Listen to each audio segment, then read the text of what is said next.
I think that we've reached a level with Georgia where if you're a recruit, you're 4 or 5 star, really just any recruit in general, it doesn't matter what your star ranking is. If Georgia gives you an offer, unless you just don't care about Georgia, or maybe it was too late in the cycle for you, where if Georgia gives you an offer, if Georgia is showing interest in you, that's like the place. That's, hey man, it's Georgia wants me. I gotta go there. I think that calling it the new standard is not this huge gigantic take anymore. That's the kind of the point that we're at. I think that we're finally at the point where saying that George is the standard, Kirby Smart is the standard, it's not this like, you didn't do anything with that take. It's not like, this is just kind of where we're at now. I think more and more we're largely accepting the fact, as a college football, I say we as a college football community world, accepting the fact that Georgia and Kirby has now accomplished becoming the standard of college football. And what does the standard mean? The program that you look at and you say, hey, that's what we want to be doing. We want to be doing what they are doing. That's what Joel Klatt said. Fox's Joel Klatt. I think that people in the SEC are not a big fan of what Joel Klatt has to say because he covers the Big Ten a lot.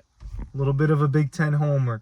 Almost in most instances favors, in these Ohio State versus Georgia, these Alabama versus Michigan, all those SEC versus Big Ten arguments, most of the time he's going to favor Ohio State.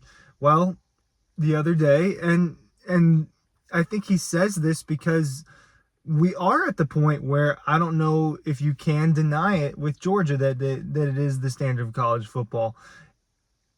And there is an Alabama aspect to that I'll get to next. But with him, he doesn't hesitate. I think that Georgia, these were his words in his most recent YouTube podcast show thing that he does, where there's also a podcast, there's a YouTube channel. He says, look, I think that Georgia is a new standard of college football, recognizing that Michigan just won the national championship, recognizing Alabama's brand, what Ohio State is accomplishing over the course of this offseason. Like I said, accomplishing this offseason, I think, is an important way to put it. And then with Georgia, he also parlayed that into saying that Kirby Smart is also the standard of college football.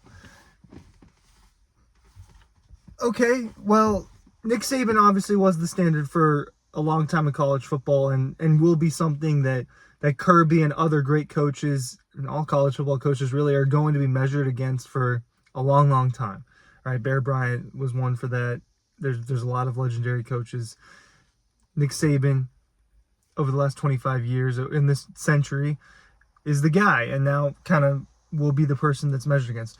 Well, the current one that's active is now Kirby, because you look around and really, I mean, who else is there? This is off the top of my head. There's Dabo, right? You first look at Dabo with the 2 national championships that they had.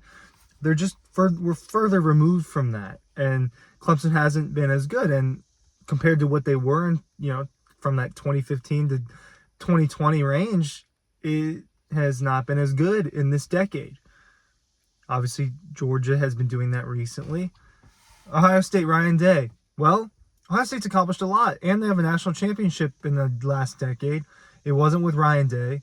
They haven't, they haven't won one, and they haven't been able to break through with him there.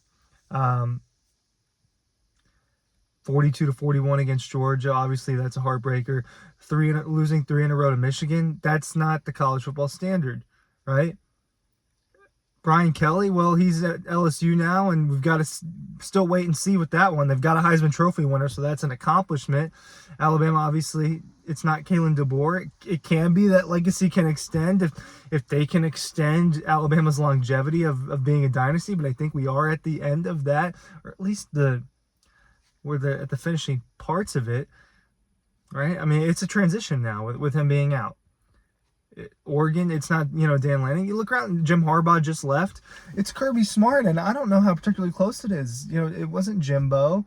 You look around college football, and it's harder to do that. You do have people leaving college football. College football is changing, and in the new world of college football, which, by the way, I have another thing to say about that as well. I'll just go ahead and say it. This is going to be an awesome college football season. There are going to be so many awesome football games. Georgia, just on Georgia's schedule, there are 3 marquee matchups. There's a Clemson game. There's a Tennessee game. There are other road games. There's still the Florida game on there. Just Georgia's schedule alone kind of tells you how good of a college football season this is going to be. It's heightened. Ohio State, Oregon. Another game between Ohio State and Michigan. Texas, Michigan.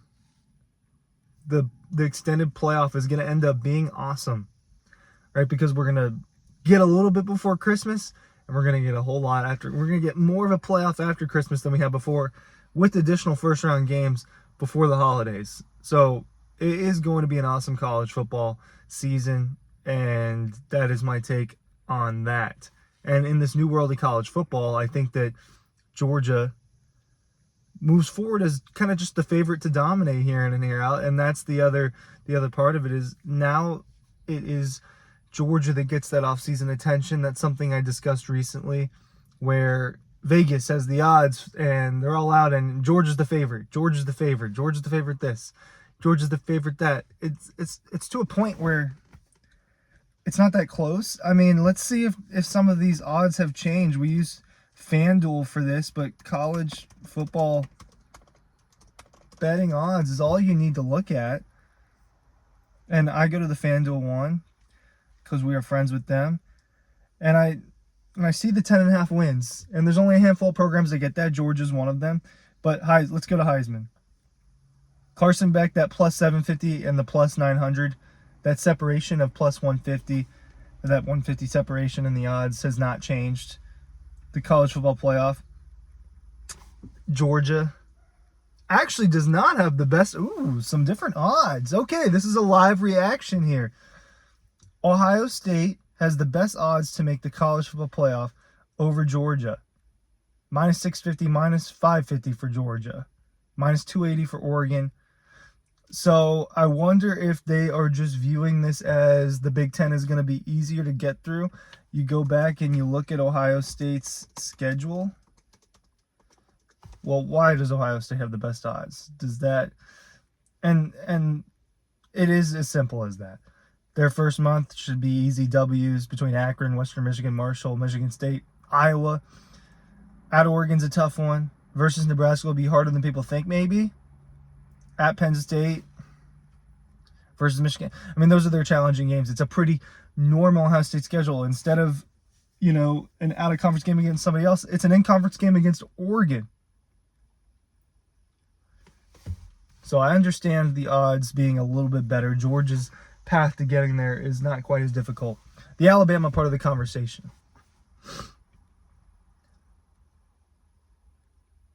Alabama has a good chance to make the college football playoff this year, and I think going forward in most years that's probably still going to be the case unless something drastically changes. I think that calling the dynasty over is a little bit more of a Nick Saban thing than an Alabama thing in general, because I do, like I said, I don't think Alabama's going to be a bad football program all of a sudden. I just don't understand why people would think that. They still have a good recruiting infrastructure. Kalen DeBoer is a good college football coach. Nobody is as good as Nick Saban. All right, the only person that's on a track to match that or get close to that right now is Kirby, and he still has a lot to go to doing that. And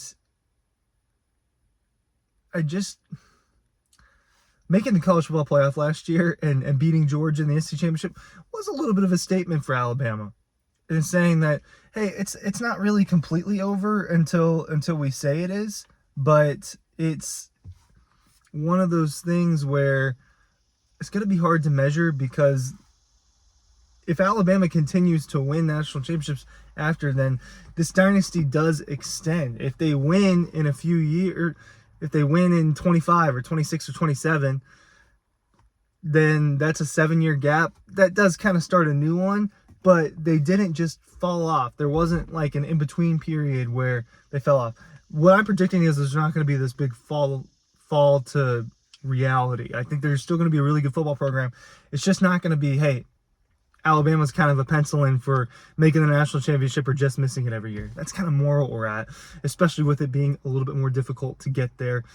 I don't know that you can really pencil in any team. Thanks for watching.